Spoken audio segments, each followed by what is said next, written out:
Hey guys, welcome back to another Battlefield 6 tips video, and today we're gonna have a look at 8 new or adjusted features in Battlefield 6 Season 2 that were either not mentioned at all in the patch notes or in the season briefings, or that are flying a bit under the radar, but are nonetheless important if you're playing Battlefield 6.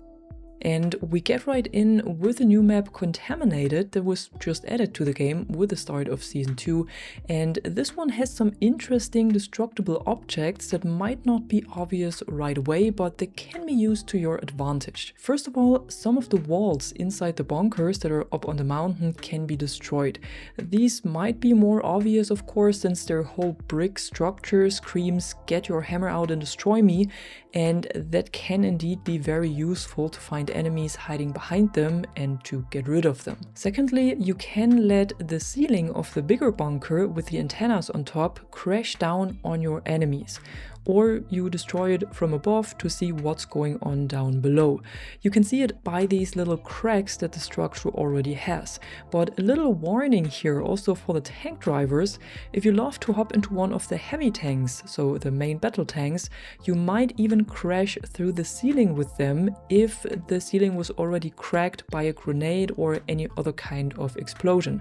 So I think it's better to stay away from this part. But the most interesting structures you can destroy on Contaminated are the loose rocks that are held by these safety nets. You can find them on different locations all across the map, but the most interesting ones might be the two entrances of the tunnel in the middle of the map and the tunnel's ceiling. When you let the rocks rain down on the entrances, they will build up as a pile of rubble, which makes it harder for vehicles to get into and out of the tunnel, and also adds some additional cover for infantry. And when you do the same on the tunnel's ceiling, you can use the rocks to deal damage to infantry or to vehicles standing below them.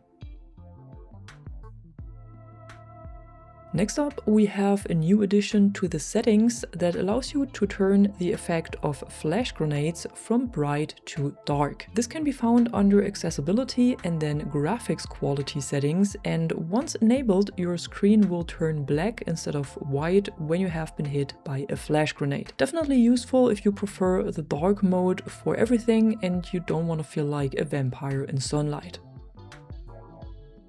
A change that was to be expected at some point, but might not have been noticed by too many players yet, is the nerf to the zeroing of the rangefinder. The rangefinder is an attachment that can be used on sniper rifles to easily zero your weapon to the exact distance between yourself and your target. And then you simply need to have your target within your crosshair and pull the trigger for a perfect shot without having to compensate for the bullet drop. And before the update, it was widely used to bind the rangefinder zeroing to your fire button. So in the moment you fired a shot, the rangefinder set the correct distance, and this allowed you to fire the perfect shot each and every time. Now, this never seemed to be logical, and it wasn't fair either, so with the last update it was nerfed, and now there is a short delay between pushing the button for the rangefinder and setting the correct value. So if you keep it on the fire button, it will completely mess up your zeroing and you will have a hard time hitting any of your shots. What you need to do now is to bind it to a completely different button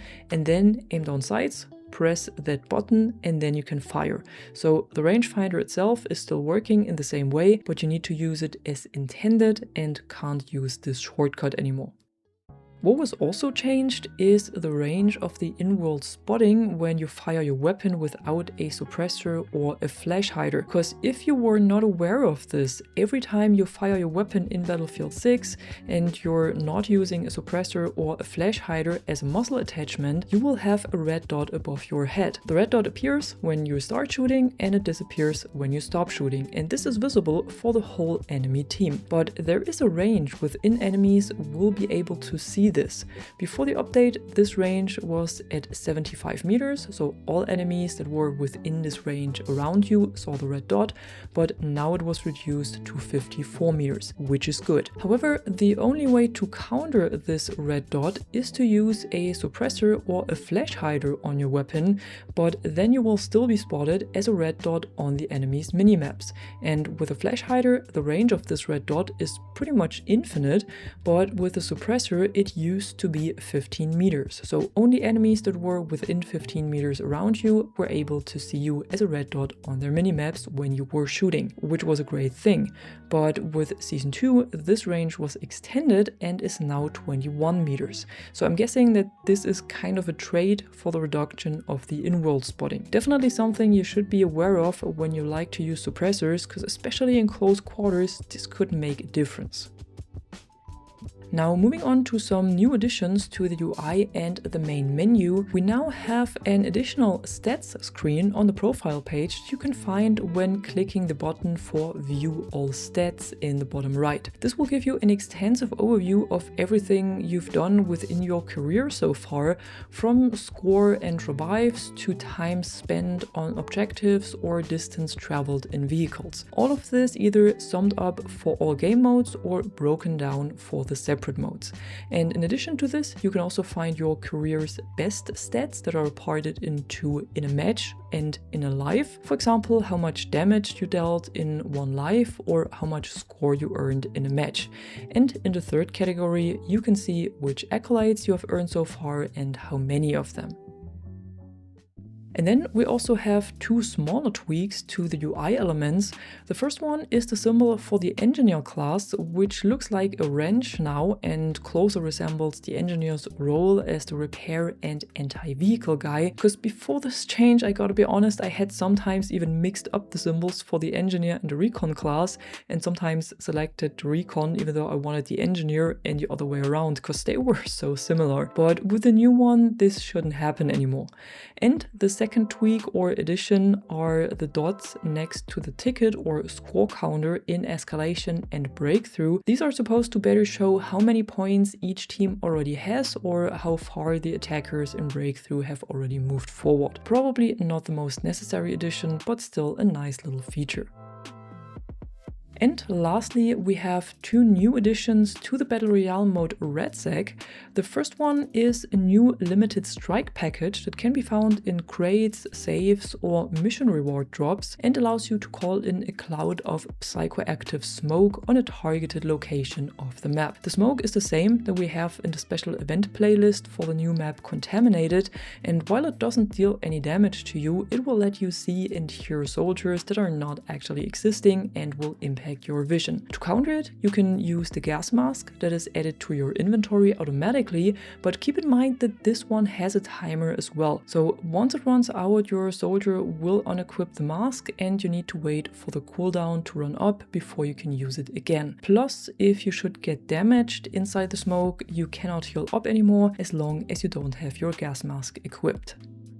And the second addition to RedSec is the mobile redeploy beacon, and like the name suggests, this allows you to bring back your dead squad mates without having to use one of the stationary redeploy towers, or if none of them is available anymore, for example towards the end of a match. You can find the mobile beacon mostly in ambulances, but they also have a small chance to appear in these black tactical crates or in safes and AMRAPs, or you simply earn them through missions as rewards. When you need it, you need to place it outdoors with an unobstructed view from above, and then there is a 45-second timer that will tick down before your squad mates are redeployed. During this time, you don't need to stay close to the beacon like you have to for the stationary redeploy towers, but even though the beacon doesn't make any noise, it will emit a purple smoke that is clearly visible to enemies and will give away the position of the beacon, so they can still come over and destroy it to prevent the redeploys. And that was it for today. These were 8 things you might have not noticed were added or changed in Battlefield 6 with the start of Season 2. And if you enjoyed this video and you want to stay tuned for more content like this, be sure to drop a like and subscribe, and I'm gonna see you in the next one. I'm the Catwoman and you are awesome.